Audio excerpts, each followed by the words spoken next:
Alhamdulillah, wassalatu wassalamu ala rasulillah. Amma ba'd. 20-ші дәлел. Бұдан алдын шейх 19-ші дәлелге қатысты сөздерін жаңағы бір сөзбен бітірген еді. ومن العجب деп استحسانهم لذلك واستحلالهم له فجمعوا مع الردة استحلال الحرام деді. Яғни муалят куфарға түсіп жатқан адам, айтқанымыздай, олар енді әртүрлі болуы мүмкін, яғни бәрі бірдей емес. Мысалы, олардың біреулері жаңағыдай болуы мүмкін. Я иманстармен дос болады, христиандармен, Аллахтың жауларымен дос болады, неше түрлі бір араларында келісім болады. Бірақ та бұл адам жүрегінде бұның бәрін харам екендігін енді i'tiqod қылады. Растан жүрегімен ұнатпауы мүмкін, жаңағы бір иманстармен кездескенді ұнатпайды, асылында олармен кездескісі келмейді, көргісі келмейді. Бірақ енді қорыққаннан кейін өзін үшін халқын ойлап немесе ол адам енді жаңағы сол иманстармен дос болады. Бұл адам енді не болса да айтқанымыздай мұртат болған адам, жүрегінде ақидасы жақсы болса да. Ал екінші бір адам ол жүрегінде, асылында бұл адам жүрегінде бұны харам деп сенбейді. Яғни болады дейді. Иманстармен дос болуға болады дейді. Сөйтіп ол иманстармен дос болуға болмайды дейтін адамдармен жауласады, ұнатпайды, қамайды. Айтқанымызда біздің уақытта енді ең бір кең тараған ақида енді осы. Өздері мұсылманбыз дейтін адамдар осындай бір ақидада болады. Иманстармен дос болуымыз керек деген. Керек болса тіпті ол кәфирлер сол мұсылмандардың өздеріне қарағанда жақсы деп айтады мүмкін біреулер. Олар бір сондай бір дамыған елдер деп, солардан үлгі алуымыз керек деп, солармен дос болуымыз керек деп, егер алға қарай бір дамығымыз келсе. Бұл енді анық ридда. Адам жүрегінде осылай бір i'tiqod қылуы, иманстармен дос болуға болады деп. Сөйтіп бұл адам енді жаңағы иманстарға көмектессе, мұсылмандарға қарсы бұл адам енді екі кufrге түсетіндігі. Кufр амал қылғандығы үшін және жүрегімен де кәфир болады. Харамды халал дегендігі үшін. Яғни екі ридданың арасын жинайды. Екі ридда қылған болады. Бірінші ридда, яғни соны халал деп ойлау, екінші ридда кufр амал немесе кufр сөз айтуы. 20-ші дәлел Мумтахана сүресі. قوله تعالى يا أيها الذين آمنوا لا تتخذوا عدوي وعدوكم أولياء. Яғни Аллах қайтарып жатыр. Иман келтіргендер менің жауымды және өздерінің де жауларыңды дос қылып алмаңдар деп. Айтқанымыздай бұл дініміздегі өте анық үкім. Бірақ та біздің уақытта неге мысалы бір адамдар бұл аяттарға көңіл бөлмейді? Ол жаңағыдай ойлауы мүмкін. Бұл енді сол кездегі кәфирлерге қатысты аяттар деп. Пайғамбарға қарсы соғысқан, міне сондай бір яһуд, сондай бір мушриктерге қатысты аяттар деп. Ал біздің кезде біздің уақытта ешкіммен соғыспайды деп. Біз дейтін, яғни иманстармен доспыз деп. Яғни олар бізге қарсы ештеңе қылмайды деп. Исламды жек көрмейді. Сөйтіп олар енді ойлайды, исламнан мақсат. Енді олардың сөздеріне қарай, иманстар исламға қарсы соғыспайды десе, олар ислам деген сөзбен тек жаңағыны мақсат қылады. Яғни мысалы Америка Каабаны енді бұзбай жатқандығы, мешіттерімізді бұзбай жатқандығы, жалпы имансыздар, басқа да христиан елдер ешкім біздің мешіттерімізді бұзып намаз оқымаңдар деп жатпағандықтары. Сөйтіп бұл енді таухидтің иісін сезбеген адамдар, осылай бір алданатындықтары. Яғни олар бізге қарсы емес деп. Кезіндегі имансыздар қарсы болған деп пайғамбарға. Ал қазіргі имансыздар өте жақсы деп олар. Адам ретінде олар жақсы деп, олармен дос болсақ болады деп ойлауы мүмкін. Яғни бұл аяттар біздің уақытқа қатысы жоқ деп. Айтқанымыздай хақты баяндау, бір адам келіп осы аяттар жаңағы адамдарға да қатысы бар екенін баяндаумен болады. Бұл енді жалпы Мумтахана сүресі, бас жағында келетін мына аяттар. Бұл жаңағы енді Хатиб ибн Аби Бальта деген сахабиге қатысты ғой.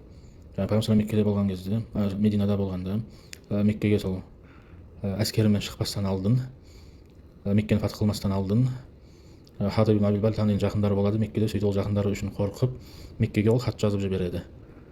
Хатында енді айтқандығы жаңағыдай бір нәрсе, ондай бір имансыздардың пайдасына болатын еш нәрсе айтпаған еді. Ол просто айтты енді, Мұхаммад сендерге келеді деп, бейжайшин деп, жаңа үлкен бір әскермен келеді деп сендерге. Енді жақындары үшін қорықты.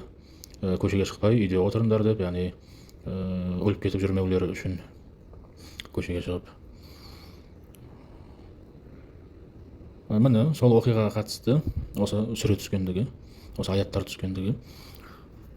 Аллах қайтарып жатыр, менің жауымды, жаңа сол Мекке мушриктері, менің жауымды және өздерінде жауларыңды өздеріне дос қылып алмаңдар деп. Tulquna ilayhim bil mawaddati wa qad kafaru bima ja'akum min al-haqq. Субханалла. Сендер болсаңдар оларға деген бір жүректерінде бір махаббатты жасырасыңдар, жаңа имансыздарға.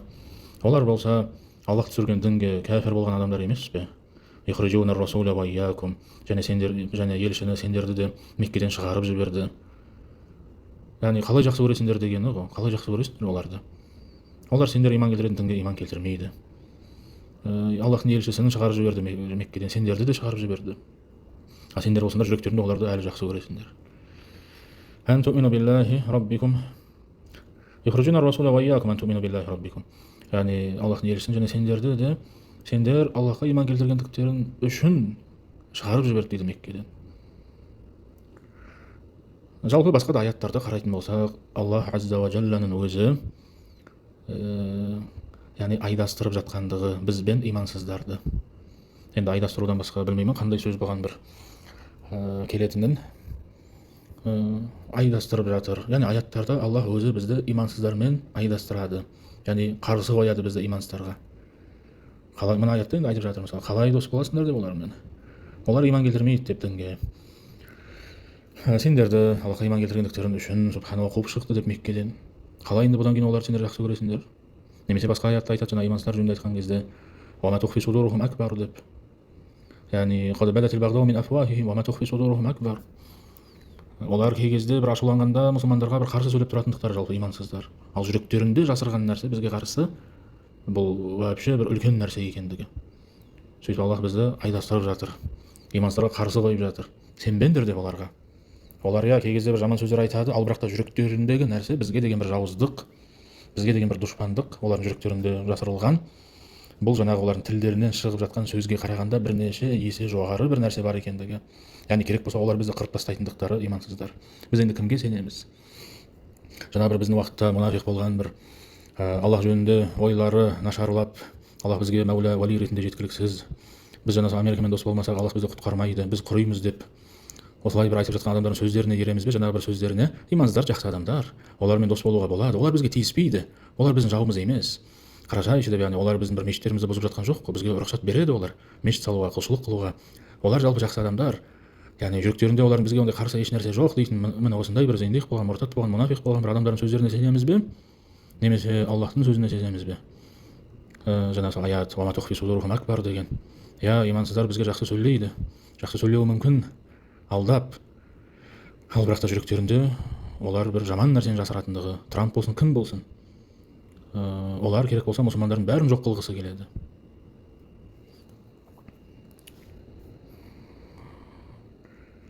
Аят إن كنتم خرجتم جهادا في سبيلي وابتغاء مرضاتي تسرون إليهم بالمودة وأنا أعلم بما أخفيتم وما أعلمتم. Аллах айтады, егер менің жолымда енді жихад қылып шыққан болсаңдар дейді, менің разылығымды қалап, онда яғни жүректерінде жаңағы бір имансыздарға деген бір махаббатты жасырмаңдар деп жатыр. Яғни жақсы көрмеңдер деп жүректерінде. Яғни мен білемін деп сендер жүректерінде не жасырғандарыңды. Жаңа сол Хатиб ибн Аби Бальта сол Меккеде өзінің мушрик болған жақындарын жақсы көру себепті осындай бір амал қылды. Имансыздарға хат жазып ескертіп қойды. Сендерге Мұхаммад келеді деп жақында. Келейін деп жатыр, шығайын деп жатыр деп Меккеге.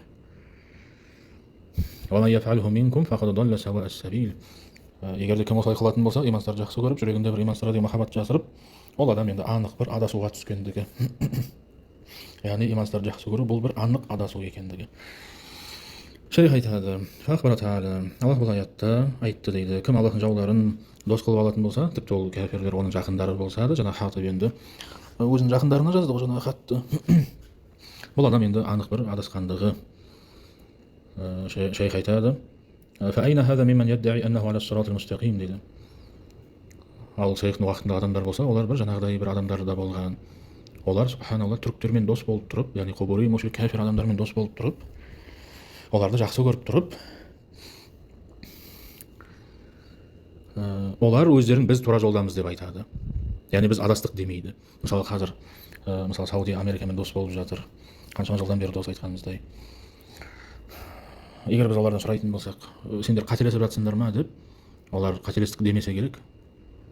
Жоқ дейді, дұрыс дейді, осы дұрыс дейді. Яғни дос болуымыз, жақсы көруіміз, жақсы мәміле қылуымыз, бұл дұрыс дейді. Біздің бұл жол дұрыс дейді.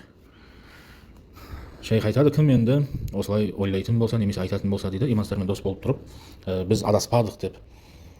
Бұл адам, міне осы аятты, немесе осыған ұқсаған басқа аяттарды бұл адам тәкзиб қылған болатындығы, өтірікке шығарған болады. Сөйтіп енді адам кәфір болатындығы, осы бір аз дегенде осы аятқа қарсы шыққандығы үшін. Себебі бұл аятта Аллах айтып тұр. Имансыздармен дос болатын адам, ол адасқан адам деп, тура жолдан адасып кеткен адам. Ал шейхтің уақытында адамдар түріктермен дос болған, олар олай айтпаған. жоқ, біздікі дұрыс дейді, біз дұрыс қылып жатырмыз дейді. Біздің уақытта да неше түрлі бір адамдар имансыздармен дос болғанда бәрі енді соны дұрыс деп ойлайды. Бұл исламға бір қарсы келмейді деп, мысалы тура жолға қарсы келмейтін нәрсе деп бұл. Бұның енді өзі анық бір кufr екендігі, себебі адам осы бір аятты тәкзиб қылуы. Шейх айтады: فإن هذا مما يدعي أنه على الصراط المستقيم لم يخرج عنه. Шейхтің уақытында адамдар біз міне тура жолдамыз деп айтатын болған, біз тура жолдан шығып кетпедік деп.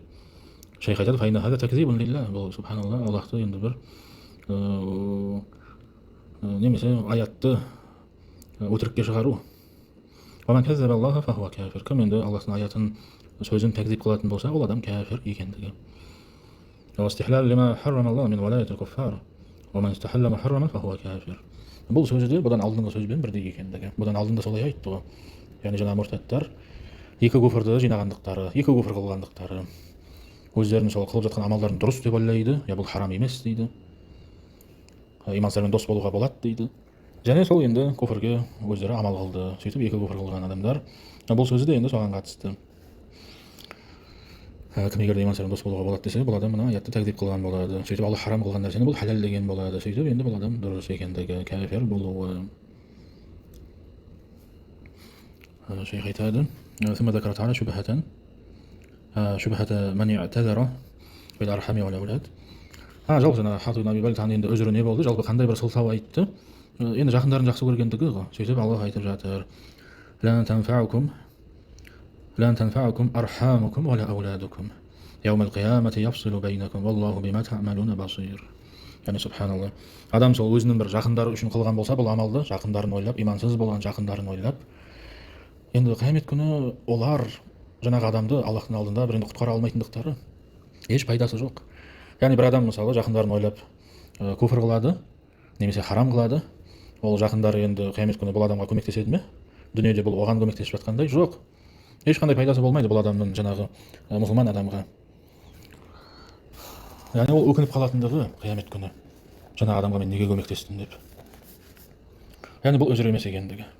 Адам жақындарын ойлап, жақындары үшін бір куфр қылуы. Яғни шейхтің уақытында адамдарды айтып жатырмын.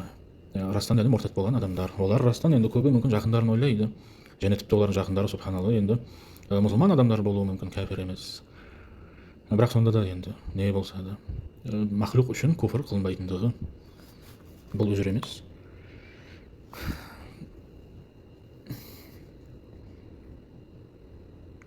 Басқа аятта келгендей: فإذا نفخ في الصور فلا أنساب بينهم يومئذ ولا يتساءلون. Яғни субханалла, қиямет күні ешкім ешкімге көмектесе алмайтындығы. Әрбір адам өзімен мәшғұл болады. Әрбір адам тек өзін ғана ойлайды, құтылсам екен деп ойлайды. Ешкімге біреуге көмектесетін ойы болмайды. Тек әрине енді тақуалы мұсылмандардан басқа, олардың арасындағы жаңа дүниедегі бір-біріне деген махаббаты қиямет күні енді үзіліп кетпейді. Олар бір-бірін ойлайды, бір-біріне көмектеседі. Ал басқа адамдардың жағдайы енді жаман болады. Яғни қиямет күні адамдардың арасында бір туыстық деген нәрсе болмайтындығы, бәрі тек өзін ойлайтын болады. Уәлә ятасаәлун, сұрамайды жаңағы жақыным не болды деп, менің жағдай қалай екен деп. Жоқ, әрбір адам тек өзін құтқаруға тырысады, тек өзін ойлайды. Мен құтылсам екен деп. Одан кейін 21-ші дәлел хадис. Жақсы, енді алхамдулилlah, жалпы бітті рисала. Бұны енді оқымастан алдын кішкене мына Хатиб жөнінде сөйлейік. Жалпы негізінде менің бір планым бар еді болашақта. Осы мына таухидқа қатысты мәтіндерді бітіргеннен кейін рисалаларды, одан кейін сүннатқа қатысты мәтіндерді шарықтайтын ойым болған еді. Одан кейін осы мәтіндерді, жоқ, жаңа сол біріншіден жаңа таухидқа қатысты мәтіндерді бітіргеннен кейін, сол бір 10 ба 11 ме бір мәтін болған еді, оған планым. Солардың бәрін бітіргеннен кейін сол енді таухид мәселелеріне қатысты шубахаттарға бір рад қылу. Мысалы, мына моллада куффарға қатысты қаншама шубахаттар бар, зан мәселесіне қатысты қаншама шубахаттар бар. Жалпы жаңа сол таухидтың өзінде қаншама шубахаттар бар, қубурилердің мысалы.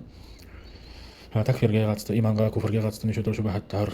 Сол шубахаттарға бір жеке бір сабақ қылғым келген еді, ең соңында. Сол шубахаттардың бәріне енді бір жауап беріп. Бұл жерде тек бір ғана шубахатқа жауап айта қояйын. Жаңа Хатиб ибн Аби Бальтаның қиссасын енді келтіруді адамдар ұнатады. Жаңа мәселеге қатысты, міне осы мәселе, моллада куффар мәселесі. Немесе, точнее айтатын болсақ, нақтығырақ айтатын болсақ, мудахатул мушрикин мәселесі. Жалпы енді осыған дейін сабақтарымда айтқанмын ғой, тіпті үш негіздің шархында ма, егер де кім мысалы мен сабағымды басынан бастап тыңдамай осылай бір ортасынан қосылып қалған болса, мүмкін кейбір менің сөздерімді түсінбеуі. Себебін растан енді толықтай ондай түсіндіре бермеймін. Себебі біз оны осыған дейін айтқанбыз. Мен білем айтқанымды. Сондықтан енді адамдар түсінеді деп ойлаймын. Мысалы мына мәселе. Ал егер кім тек осы сабақтан бастаған болса, мүмкін ол түсінбеуі. Түсінбеген болса жақсы, енді түсінбейтін болса жақсы, айта қояйын. Жаңағы мына екі мәселе. Жалпы муалятул куффар мен мазахидул мушрикиннің не айырмашылығы бар? Муалятул куффар деген бұл кішкене мағынасы енді кен. Муалятул куффар деген бұл жалпы имансыздармен дос болу. Одан кейін муалятул куффарды біз енді екіге бөлеміз. Муаляттың барлық түрі мысалы куфр ма? Жоқ. Муалаттың кубра түрі бар. Яғни аль-муалят аль-кубра дейміз, мысалы үлкен, яғни куфр мысалы. Куфр акбар, куфр асғар деп бөлінгендей, және ширкте мысалы ширк акбар, ширк асғар деп бөлінгендей, бізде муалят имансыздарды дос қылып алу, имансыздарды жақсы көру. Бұл да осылай екіге бөлінетіндігі. Үлкен болған муалят және кіші болған муалят. Үлкен болған муалят, аль-муалят аль-кубрадан мақсат адамды яғни кәфір, мұртәд қылатын муалаттың түрі. Сонда бізде муалаттың енді бәрі куфр акбар емес екендігі. Ал муалят ас-суғра деген бұл кіші муалят, бұл енді жаңағыдай харам болған муалаттың түрі. Яғни мысалы адам имансыздарға ұқсайтын болса, имансыздар киінгендей киінеді, немесе жаңағыдай мысалы бір кәфір болған футболистердің футболкасын кию, соған бір мәз болу, қуану, сол бір кәфір адамның мысалы суреті бар, немесе аты бар, футболканы киіп жүруі мұсылман адам, бұл енді болмайды. Яғни имансыздарға бір ұқсауға тырысу, немесе өзін солай атайды, немесе баласы туылғанда мүмкін біреу баласының атын бір танымал бір кәфірдің атын береді, яғни мысалы баласына. Бұның бәрі енді харам болған муалят. Жалпы бір сөзбен яғни имансыздарға еліктеу, соларға ұқсауға тырысу. Прическа мысалы адам шашын алғанда сондай бір кәфірдің прическасына ұқсатуы мүмкін. Басқа да енді бұған мысалдар өте көп. Және жақсы көру жағынан тоже мысалы біреу бір кәфір адамды жақсы көретін болса, негізінде бұл куфр емес. Мұсылман адам кәфір адамды жақсы көру куфр емес, егер де ол кәфір қарапайым кәфір болатын болса. Ал егер де ол кәфір тағут болса, әрине ондай адам жақсы көруге болмайды. Себебі бұл, егер де ол куфр жаңағы тағутты, Аллахтың жауын болған бір сондай бір кәфірді жақсы көрсе, бұл адам куфр бит тағут қылмады деген сөз. Сол себепті бұл адам кәфір болады. Немесе жалпы түрде. Жақсы, енді бұл кіші муалят. Енді үлкен муалят міне. Бұл жерде сол махаббатқа қатысты. Адам бір адамды емес, яғни христиан мысалы бір баланы емес, өзінің досы, яғни мұсылман деген адам өзінің бір досы болса, христиан болған, сол баланы жақсы көрсе, бұл енді харам. Яғни дос ретінде жақсы көріп, солмен жүргенді ұнататын болса, бұл енді харам болған махабба. Ал егер де адам бір христианды жақсы көргенде, ол адам христиан дінін жақсы көргендігі үшін жақсы көретін болса, бір кәфірді, ондай кезде бұл анық енді ридда, бұл куфр акбар. Себебі ол куфрды жақсы көріп жатыр, жаңа сол куфрге ол разы болып жатыр. Бұл енді муалят кубра дейміз, адамды кәфір қылатын муалят. Жалпы үлкен болған, кубра болған муалятқа мысалы көп нәрсе кіреді. Біздің уақытта мысалы сол такфир мәселесі, адам такфирге қарсы болу, имансыздарға такфир қою деген нәрсені ол ұнатпайтын болса, қоймайтын болса, қырсығып, имансыздар да олар жақсы адамдар деп жек көрмеңдер деп оларды. Бұл енді міне осы куфр акбар болған муалятқа кіреді. Сол сияқты жаңа яһуд христиандармен дос болу, оларды жек көрмеуге шақыру, бәріміз де тура жолдамыз деп айту, бұның бәрі куфр акбар болған муалят. Міне енді осы айтқанымыздай муалят екіге бөлінеді, үлкен, кіші болып. Міне осы үлкен болған муалаттың бір түрі музахаратул мушрикин мәселесі. Яғни музахаратул мушрикин ва муаванатухум алал муслимин. Яғни мушриктерге, кәфирлерге, мұсылмандарға қарсы көмектесу. Бұл муалятул куффардың үлкен түрлерінің тек бір түрі ғана. Сонда айтқанымыздай муалят деген бұл енді мағынасы екен. Муалятул куффар десек, бұның мағынасы екен. Муалятул куффар барлық кезде куфр акбар болуы шарт емес. Кей кезде харам түрлері де болады. Айтпақшы жаңағы кіші дегенді, енді ол кіші куфр деген емес, кіші деген харам деген. Муалят суғрадан мақсат харам болған муалаттың түрлері. Ал үлкені енді ол куфр акбар болған түрлері. Сол куфр акбар болған муалаттың бір түрі бұл музахаратул мушрикин мәселесі. Енді бұл музахаратул мушрикин мәселесін мен неге қозғап жатырмын? Жаңа сол шубахатқа рад қылуымыз үшін Хатиб ибн Аби Балтаға қатысты шубахат. Айтқанымыздай Хатиб ибн Аби Балта сахаби, Бәдірге қатысқан сахаби. Пайғамбар саллаллаху алейхи Меккеге жаңағы сол фатх қылу үшін шықпастан алдын Хатиб сол Меккеде мушрик жақындарын ойлап хат жазады. Сөйтіп Пайғамбар саллаллаху алейхи вассалам уахимен біледі жаңағы сол хат жазғанын. Сөйтіп ол бір әйел арқылы ол хатты беріп жібермек болады. Сөйтіп Пайғамбар саллаллаху уахимен біледі де ол әйелді тоқтатады. Али радиаллаху анхуды жібертіп жаңағы әйелді ұстайды. Сөйтіп ол хат жетпейді мушриктерге. Одан кейін енді Пайғамбар біліп қалды, Хатиб осылай бір қылғанын. Қарайтын болсақ кішкене бір енді сатқындық сияқты. Сөйтіп енді Пайғамбарға келеді Хатиб, сөйтіп өзірін айтады, Омар радиаллаху анху ашуланады. Яғни Пайғамбарға айтады, берші деді, мен бұл мұнафиқтың басын жабайын дейді. пайғамбар ештеңе демейді. Хатиб ибн Аби Бальтаға өзі бір енді қорқа бастайды, не бүлдіріп қойдым деп, сөйтіп өзінің үзірін айта бастайды. Міне қисса осы қисса, яғни Хатиб хат жазғандығы мушриктерге. Міне енді осы мәселе. Біздің уақытта жаңағы сол адасқандар, имансыздарға көмектесу, мұсылмандарға қарсы, егер де бұны адам дүние үшін қылатын болса, бұл кufр емес дейді. Айтқанымызда шейх Сулейман ибн Абдилла бұл кітап дейтін міне тек осы жөнінде болды. Адам дүние үшін қылатын болса, мұсылман жаңағы көмектессе имансыздарға, олармен дос болып, дүние үшін қылса да бұл адам мұртат болатындығы. Ал біздің уақытта кейбір адасқан ғалымдар, шейхтар, олар не дейді? Міне осы қиссаны дәлел келтіреді. Хатиб кәфір болмады ғой деп. Хатиб міне айтады, моллаты куфарға түсті дейді. Кәфір болмады. Неге дейді? Себебі Хатиб бұны, яғни жүрегінде мұсылмандарды жек көріп, куфрды жақсы көріп тұрып қылмады дейді. Ол просто дүние себепті қылды. Жаңағы сол жақындарын ойлау, енді бұл сол дүниеге кіреді ғой, жақындары үшін қорқытты.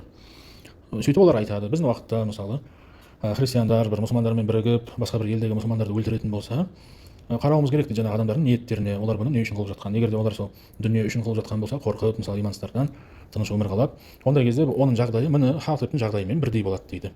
Яғни Хатиб кәфір болмаған болса, жаңағы адам да кәфір болмайды дейді. Яғни Алла сақтасын, Алла егер тауфиқ бермесе, адам қандай бір соқыр болатындығы, тіпті ол енді ғалым болса да, 50 жыл, 60 жыл оқыған адам болсын, сақалы ағарған, бірақ та Алла тауфиқ бермесе, адам енді адасатындығы.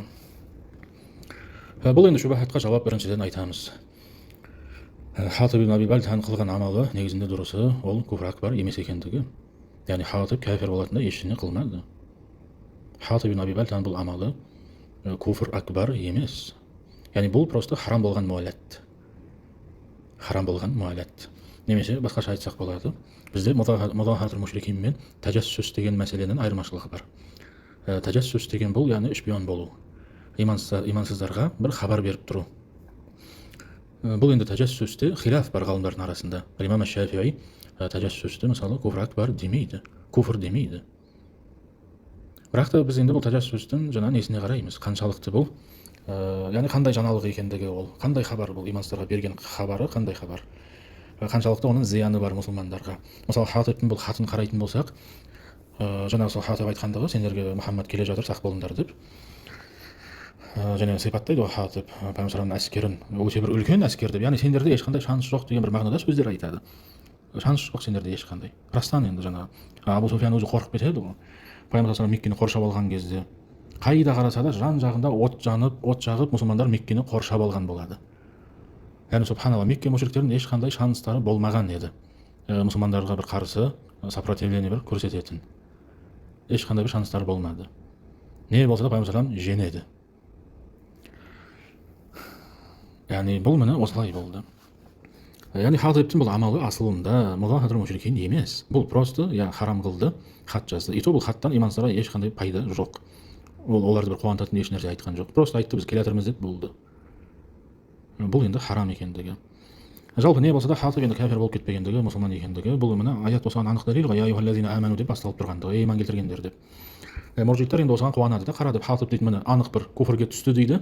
Олар бұны мудахатул мушрикин мәселесі деп ойлайды, Хатибтің қылғаны. Сөйтіп міне ол кәфір болмады дейді. Кәфір болмады дегендер, одан кейін біреулер жаңағы нәрсені айтады, жаңағы Хатиб Бәдірге қатысқандығы. Бірақ та енді бұл жауап вообще қате болған жауап, дұрыс емес бұл. Бәдірге қатысқандығы адамды куфрден құтқармайды біздің дінімізде. Бәдірге қатысқан адам ол не болса жәннатқа кіреді. Бұл дегені ол өлместен алдын куфр қылып қою мүмкін емес деген нәрсе емес. Қылып қою мүмкін. Бірақ та ол не болса да ең сонда мұсылман болып өлетіндігі. Енді бұл мәселе, Хатибтің мәселесі, айтқанымыздай, бізде таджассус мәселесі бар. Кей кезде мұсылман адам бір информация беруі имансыздарға. Егер де бұл информацияның ондай бір қатты бір зияны болмаса, бұл просто таджассус мәселесі. Бұл мәселеде хилаф бар. Хилаф дегеніміз енді бұның өзін куфр дейтін ғалымдар бар екендігі. Ал біреулер болса, бұны куфр емес дейді. Мысалы, бұл Хатибтің амалын Ибн Таймия куфр емес дейді. Енді егер біз қазір енді бұны куфр емес деп жатырмыз, біреу ойлауы мүмкін, сонда қалай деп. Мудахатул мушрикин куфр емес пе деп айтып жатырмыз ғой. Жоқ, Хатибтің бұл амалы таджассус мәселесі, мудахатул мушрикин емес. Субханалла, мудахатул мушрикин болар еді, Алла сақтасын, егер де Хатиб Мединадан кетіп қалып, мушриктердің сафына қосылып кеткенде. міне осы анық музахатрул мушрикин мәселесі. Мұсылманмын дейтін адам имансыздардан қорқып имансыздардың сафына қосылуы. Иә, бұл енді анық ридда. Бірақ та Хатиб олай қылмады. Хатиб хат жазды, болды, яғни харам қылды, куфр емес.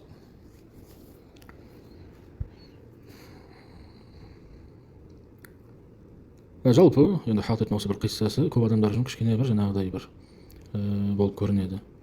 Болып көрінеді емес, негізінде растан өзі кішкене сондай, кішкене запутанный болған бір қисса. Бұған қатысты жалпы көп мәселелер бар. Жаңағы мысалы Бәдірге қатысқандығы Хатибті құтқарғандығы. Біреулер ойлайды, Хатиб Бәдірге қатысқандығы Хатибті куфрден құтқарды деп. Олай емес. Хатибті өлімнен құтқарды. Себебі айтқанымыздай Хатибтің қылғаны тәжәссүс болды.